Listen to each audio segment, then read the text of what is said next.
Hi hello എല്ലാവർക്കും നമസ്കാരം. ജേണിയം സുനിതയുടെ പുതിയൊരു വീഡിയോയിലേക്ക് എല്ലാവർക്കും സ്വാഗതം. ഞാൻ നിങ്ങളോട് പറഞ്ഞിട്ടുണ്ടായിരുന്നു നമുക്കൊരു ദിവസം കൊല്ലം പത്തനംതിട്ട ജില്ലകളുടെ അതിർത്തി കാണാനായിട്ട് പോകാമെന്ന്. അപ്പോൾ ഇന്നത്തെ വീഡിയോയിൽ നമുക്ക് കൊല്ലം പത്തനംതിട്ട ജില്ലകളുടെ അതിർത്തി കാണാനായിട്ട് പോകാം. അതേപോലെ തന്നെ നമ്മളുടെ കനാലൊക്കെ തുറന്നു വിട്ടു. അപ്പോഴത്തേക്ക് നമ്മുടെ വയലിലൊക്കെ ശരിക്കും വെള്ളം കയറി നല്ല അടിപൊളി കാഴ്ചകളാണ് വയലിലുള്ളത്. ഞാൻ ഈ വീഡിയോ എടുക്കുന്ന സമയത്ത് ഇവിടെ കുറേ പേര് കിടന്ന് ബഹളം വെക്കുന്നുണ്ട്. നമ്മളുടെ അണ്ണാന്, കരിയിലപ്പിട ഇവരെല്ലാവരും. അപ്പം തോട്ടിലൊക്കെ വെള്ളമായപ്പോഴത്തേക്ക് അവർക്ക് ഭയങ്കര ഹാപ്പിയാണ്. അപ്പോൾ നമുക്ക് ആ കാഴ്ചകളിലേക്ക് പോകാം. ഓക്കെ ഗൈസ്, അപ്പോൾ ഇതാണ് നമ്മുടെ KIP കനാൽ, കല്ലട ഇറിഗേഷൻ പ്രോജക്റ്റിൻ്റെ ഭാഗമായിട്ടുള്ള കനാലാണ്. അപ്പോൾ കനാൽ നന്നായിട്ട് നിറഞ്ഞൊഴുകുന്നുണ്ട്. നമ്മളുടെ വീടിൻ്റെ തൊട്ടടുത്തല്ല കനാൽ എങ്കിലും നമ്മുടെയൊക്കെ ജീവിതത്തെ നന്നായിട്ട് സ്വാധീനിക്കുന്ന ഒരു കനാലാണിത്. ഈ കനാൽ കിഴക്ക് നിന്ന് പടിഞ്ഞാറോട്ടാണ് ഒഴുകിക്കൊണ്ടിരിക്കുന്നത്. വേനൽക്കാലത്ത് ഒരുപാട് പേർക്ക് ആശ്രയമാണ് ഈ കനാൽ. ഗൈസ്, അങ്ങനെ നമ്മൾ കൊല്ലം പത്തനംതിട്ട ജില്ലകളുടെ അതിർത്തിയിലാണ് ഇപ്പോൾ എത്തിയിരിക്കുന്നത്. ഇവിടെ ബ്ലാക്ക് ഷെയ്ഡിൽ റോഡുള്ളത് കൊല്ലം ജില്ലയും ഈ റോഡ് പത്തനംതിട്ട ജില്ലയിലോട്ടുമാണ്.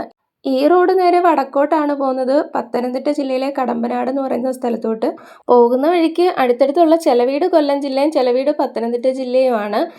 ഇതാണ് നമ്മളുടെ വീടിൻ്റെ തൊട്ട് ഫ്രണ്ടിൽ കൂടെ ഒഴുകുന്ന തോടിൻ്റെ ഉത്ഭവസ്ഥാനം. ഇപ്പം നമ്മളുടെ കനാലിൽ വെള്ളമൊക്കെ വന്നപ്പോഴത്തേക്ക് കനാലിൽ നിന്നുള്ള ഉറവയാണ് ഈ വരുന്നത്. ഇത് കാണുമ്പോൾ ആ മതിലിൻ്റെ അടിക്കുന്ന ഏതോ പൈപ്പ് പൊട്ടി വെള്ളം വരുന്നത് പോലെയാണ് തോന്നുന്നത്. പക്ഷെ അങ്ങനെയല്ല, കുറച്ചപ്പുറത്ത് കനാലുണ്ട്. ആ കനാൽ ഒഴുകുന്ന റോഡിലും ഇനിയിപ്പോൾ അങ്ങ് വെള്ളമാകും ഉറവയൊക്കെ ആയിട്ട്. ചിലയിടത്ത് റോഡൊക്കെ ഇപ്പോഴേ ഉറവയായി തുടങ്ങി. ഈ വെള്ളം ഒഴുകി ഇവിടെ റോഡിൻ്റെ അടിക്ക് പാലത്തിൻ്റെ അടിക്കൂടെ ഒഴുകി അങ്ങ് വയലിലേക്ക് പോവുകയാണ്. ദേ കണ്ടില്ലേ, കനാൽ തുറന്നു വിട്ടപ്പോൾ കനാലിൻ്റെ അടുത്തുള്ള റോഡൊക്കെ ഉറവയായി തുടങ്ങി. ഇത് ഞാൻ രാവിലെ ക്ലാസ് എടുക്കാൻ പോയിട്ട് വന്നപ്പോൾ എടുത്ത വീഡിയോ കേട്ടോ. പിന്നെ നമുക്ക് വീട്ടിലേക്ക് പോകുന്ന വഴിക്ക് ഉള്ള റബ്ബർ തോട്ടത്തിൽ റബ്ബർ വെട്ടി കറ വരുന്നതാണ്, റബ്ബർ പാലെന്ന് പറയും.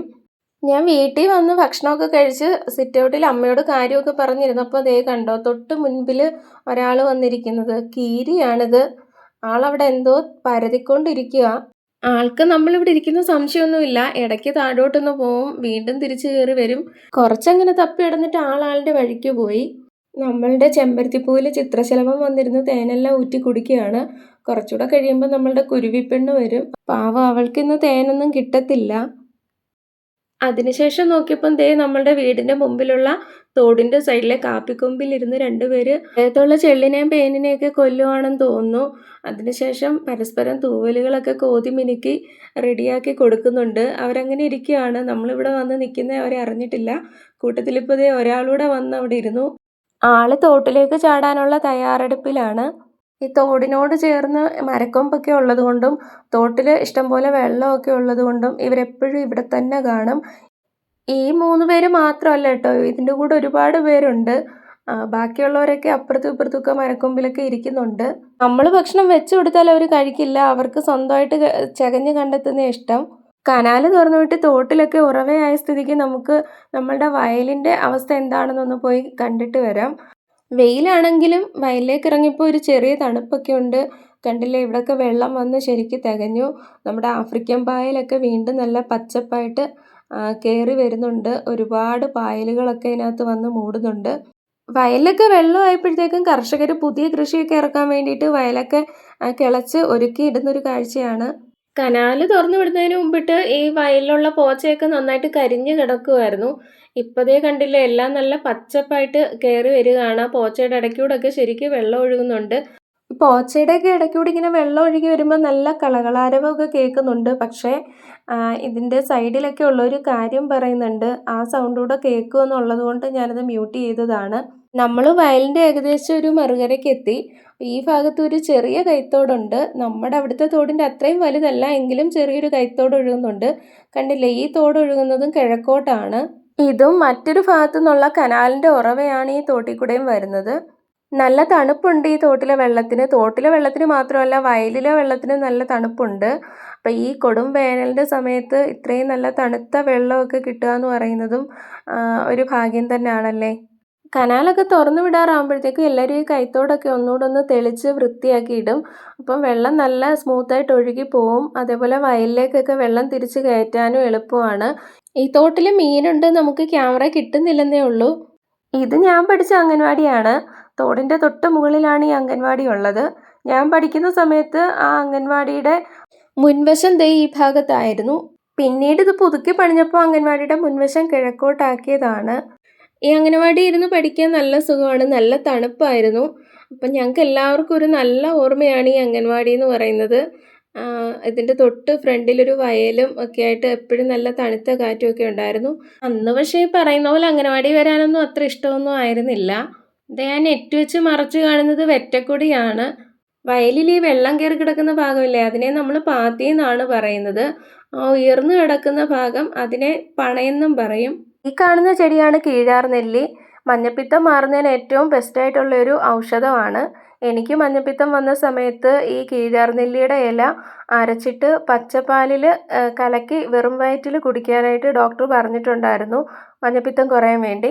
നമുക്കിവിടെ ഈ വയലൊക്കെ ഇങ്ങനെ കിടക്കുന്നത് കൊണ്ട് തന്നെ കീഴാർനെല്ലി പോലുള്ള അത്യാവശ്യം പച്ചമരുന്നൊക്കെ ഈ വയലിൽ തന്നെ എപ്പോഴും കാണാറുണ്ട്.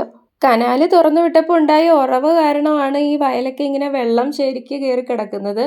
നമ്മൾ നേരത്തെ ഒരു വീഡിയോയിൽ കാണിച്ചത് ഈ വയലിൻ്റെ പടിഞ്ഞാറ് ഭാഗമാണ്, ഇത് വയലിൻ്റെ കിഴക്ക് ഭാഗമാണ്. ഇതേ കണ്ടില്ലേ, വേനൽക്കാലമായിട്ട് ഈ വയലിൽ കൂടെ ഒക്കെ ഇങ്ങനെ തെളിഞ്ഞ വെള്ളം ഇങ്ങനെ ഒഴുകുന്നത് കാണുമ്പോൾ തന്നെ ഒരു കുളിർമയാണ്. ദേ ഈ കാണുന്ന പാലത്തെ കൂടെ കയറിയാണ് എല്ലാവരും ഇപ്പുറത്തെ സൈഡിലേക്ക് വരുന്നത്. എനിക്ക് റിസ്ക് എടുക്കാൻ വയ്യാത്തത് കൊണ്ട് ഞാൻ ആ പണയിൽ കൂടെ ഇപ്പുറത്തോട്ട് ചാടി പോരുന്നു. സൈഡിൽ നിൽക്കുന്നത് അമ്മയാണ്, എനിക്ക് വീഡിയോ എടുക്കാൻ കൂട്ടുവന്നതാ. എന്തോരം ചെടികളാണ് വെള്ളത്തിൽ കിളിച്ചിരിക്കുന്നതല്ലേ. കറുക, കാട്ടുചേമ്പ്, കുളവാഴ, ബാക്കി എന്തിൻ്റെയും പേരെനിക്ക് അറിയത്തില്ല. ഈ വെള്ളം ഇങ്ങനെ നിൽക്കാതെ ഒഴുകി പോയിക്കൊണ്ടേ ഇരിക്കുകയാണ്. ചിലപ്പോൾ ഇതിൻ്റെ ഇടയ്ക്കൊക്കെ ഏതെങ്കിലും മീനൊക്കെ ഉണ്ടാവാൻ സാധ്യതയുണ്ട്. പണ്ടൊക്കെ മീൻ പിടിക്കാൻ ആൾ വരുമായിരുന്നു, ഇപ്പോൾ ആരും ഇല്ല. ആ വയലിൽ 3-4 കൊക്കച്ചന്മാരിരിപ്പുണ്ട്. പലതരത്തിലുള്ള പായലുകൾ ഈ വയലിലെല്ലാം വന്ന് നിറഞ്ഞിട്ടുണ്ട്. ഇതൊക്കെ കാണാൻ തന്നെ പ്രത്യേക ഭംഗിയാണ്. ആ മരക്കൊമ്പിന്റെ മുകളിൽ ഒരാൾ ഇരിക്കുന്നുണ്ടോ, സൂക്ഷിച്ചു നോക്കിയ കറുത്ത നിറമുള്ള ഒരാള്. കാക്കത്തമ്പുരാട്ടി എന്നാണ് ആളുടെ പേര്. പക്ഷിലോകത്തെ മിമിക്രിക്കാരൻ എന്നൊക്കെ ആളെ വിളിക്കുന്നത്. പേര് പോലെ തന്നെ ആളൊരു മിമിക്രിക്കാരനാണ്. ഒട്ടുമിക്ക കിളികളുടെ എല്ലാം ശബ്ദം ആളെടുക്കും. കിളികളുടെ മാത്രമല്ല, പൂച്ചയെ കണ്ടു കഴിഞ്ഞാൽ പൂച്ച കരയുന്നത് പോലെ സൗണ്ട് ഉണ്ടാക്കാറുണ്ട് ആള്. പൂച്ചയെ കാണണമെന്ന് തന്നെ ഇല്ല, ഈ കിളിയെ കാണുമ്പോൾ പൂച്ച കരയുന്ന പോലെ ശബ്ദം നമ്മൾ എടുത്താലും മതി, ആൾ അതേപോലെ സൗണ്ട് ഉണ്ടാക്കും. എനിക്കിത്ര കൃത്യമായിട്ട് അറിയുന്നത് എങ്ങനെയാണെന്ന് വെച്ച് കഴിഞ്ഞാൽ, ഈ കിളി മിക്കവാറും വീട്ടിൽ വരാറുണ്ട്. നമ്മുടെ പൂച്ചമ്മയെ കാണുമ്പോൾ ഇതേപോലെ ശബ്ദം ഉണ്ടാക്കാറുമുണ്ട്. ഒരു കൊക്കച്ചൻ ആ പോച്ചക്കിടയിൽ എന്തിനെയോ ടാർഗറ്റ് ചെയ്ത് നിൽക്കുകയാണ്. വയലിൽ ഇങ്ങനെ വെള്ളമില്ലായിരുന്നെങ്കിൽ ഈ പക്ഷികളുടെയൊക്കെ കാര്യം വലിയ കഷ്ടത്തിലായി പോയേനല്ലേ. ഇവരൊക്കെ ഇപ്പം എന്ത് ഹാപ്പി ആയിട്ടായിരിക്കും ഇരിക്കുന്നത്. ഇഷ്ടംപോലെ വെള്ളമുണ്ട്, കഴിക്കാൻ ആവശ്യത്തിന് പുൽച്ചാടിയൊക്കെ കിട്ടുന്നുണ്ട്. കൊക്കച്ചൻ തേങ്ങനെ ലക്ഷ്യസ്ഥാനത്തേക്ക് അടുത്തുകൊണ്ടിരിക്കുകയാണ്. അയ്യോ, കിട്ടിയില്ല, പോയി. ഈ ചെടി എല്ലാവർക്കും ഒരു നൊസ്റ്റാൾജിയാണല്ലേ. വെള്ളിത്തണ്ട് അല്ലെങ്കിൽ മഷിത്തണ്ടെന്ന് പറയും. നമ്മൾ പണ്ട് സ്ലേറ്റൊക്കെ തുടയ്ക്കാൻ വേണ്ടിയിട്ട് ഉപയോഗിച്ചിരുന്നതാണ്. പിന്നെ ഉജാലയിലൊക്കെ മുക്കി എക്സ്പെരിമെൻറ്റും ചെയ്യുമായിരുന്നു. പണ്ട് ഞാൻ അംഗനവാടി പോകുന്ന വഴിയായിരുന്നു ഇത്. അപ്പോൾ അന്ന് ഞാൻ സ്ലേറ്റ് ഉടയ്ക്കാൻ കൊണ്ടുപോയ മഷിത്തണ്ട് ഇവിടങ്ങാണം വീണ് കിളിച്ചതായിരിക്കുമോ എന്തോ. കൊക്കച്ചൻ എൻ്റെ കൂടെ തന്നെ വരികയാണ്. ഞാൻ മുന്നോട്ട് നടക്കുമ്പം കൊക്കച്ചൻ എൻ്റെ ഒപ്പം കയറി നടന്നു വരുന്നുണ്ട്. ഈ കൊക്കിന് മനുഷ്യനെ ഒന്നും ഒരു പേടിയില്ല. ഇവർ കർഷകരുടെയൊക്കെ കൂടെ എപ്പോഴും നിൽക്കും വയലിൽ. അവർ കൊക്കിനെ ഉപദ്രവിക്കാറൊന്നുമില്ലല്ലോ. അപ്പോൾ ആ ഒരു വിശ്വാസമാണ് അവർക്ക് മറ്റുള്ളവരോടും ഉള്ളതെന്ന് തോന്നുന്നു. അങ്ങോട്ടും സൂക്ഷിച്ചു നോക്കിയേ, അവിടെ ഒരു തിത്തിരി പക്ഷി നിൽക്കുന്നുണ്ടോ. അതിൻ്റെ തൊട്ടിപ്പുറത്തായിട്ട് ഒരു ചെറിയ പക്ഷി നടന്നു വരുന്നുണ്ട്. അത് ഈ തിത്തിരി പക്ഷിയുടെ കുഞ്ഞാണോ എന്നറിയില്ല.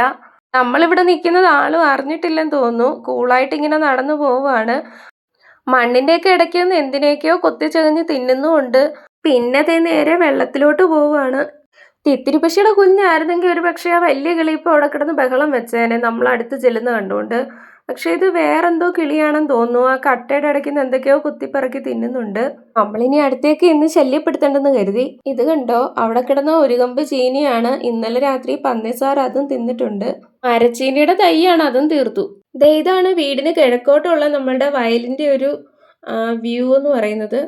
എത്രയൊക്കെ വേനലായാലും നമുക്കിതൊക്കെ കാണുമ്പോൾ തന്നെ മനസ്സിനൊരു കുളിർമയാണല്ലേ. ഈ പായലിൻ്റെയൊക്കെ ഇടയ്ക്ക് മീനുണ്ടാവും. ഒരുപാട് ജീവികളുടെ ആവാസ വ്യവസ്ഥയാണിതൊക്കെ. അങ്ങനെ വീണ്ടും നമ്മൾ കറങ്ങിത്തിരിഞ്ഞ് വീടിന് മുമ്പിലുള്ള തോട്ടിലെത്തി. കണ്ടില്ലേ, തോട് മുമ്പുള്ളതിനെക്കാട്ടിലൊക്കെ വെള്ളം കൂടി നല്ല സജീവമായിട്ട് ഇങ്ങനെ ഒഴുകിക്കൊണ്ടിരിക്കുകയാണ്. അപ്പോൾ ഇന്നത്തെ വീഡിയോ ഇത്രയേ ഉള്ളൂ. വീഡിയോ ഇഷ്ടമായി കഴിഞ്ഞാൽ എല്ലാവരും ലൈക്ക് ചെയ്യാനും കമൻറ്റ് ചെയ്യാനും ചാനൽ സബ്സ്ക്രൈബ് ചെയ്യാനും മറക്കല്ലേ. അപ്പോൾ അടുത്തൊരു വീഡിയോയിൽ വീണ്ടും കാണുന്നവരേക്കും ടേക്ക് കെയർ ആൻഡ് ടാറ്റാ.